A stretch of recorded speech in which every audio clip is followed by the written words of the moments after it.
لخوا طبیعت خره ټیک ټاکي ما یو دوه تاسو کولو یو خدا چې مړی له غسل ورکې کپڑے په او په کپړو لګي کنه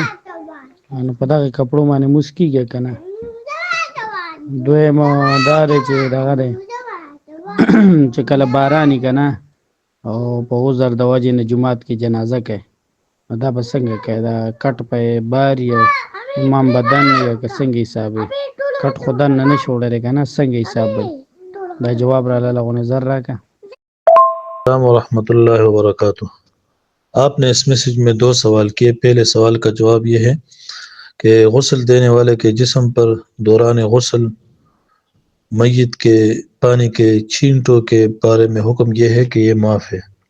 کیونکہ عام طور پر اس سے اختراس کرنا ممکن نہیں ہے۔ اگرچہ میت کے غسل کا پانی نجس ہے، لیکن ضرورت اور عموم بلوا کی وجہ سے حکماً اس کو معاف سمجھا جاتا ہے، جیسے کہ پیشاب کے سوئی کے مقدار کے برابر قطرے اگر رفع حاجت کے دوران جسم پر لگ جائے تو حرج کی وجہ سے حکماً ان کو بھی معاف سمجھا جاتا ہے، لیکن اس سے پیشاب کے قطروں کا پاک ہونا لازم نہیں ہوتا، تو اس طرح پر بھی ہے۔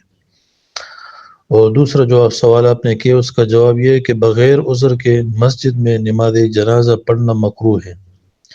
چاہے جنازہ مسجد میں ہو یا مسجد سے باہر ہو، اور چاہے امام اور بعض نمازی مسجد سے باہر ہو یا امام اور تمام نمازی مسجد میں ہو۔ البتہ اگر کوئی عذر ہو جیسے بارش وغیرہ جس طرح آپ نے کہہ دیا، تو پھر وہاں پر نماز جنازہ مسجد میں ادا کرنا جائز ہے۔ تو آپ نے کہہ دیا بارش کی وجہ سے مسجد میں نماز جنازہ، تو بالکل پھر ٹھیک ہے، اگر عذر ہو، ویسے ٹھیک نہیں ہے۔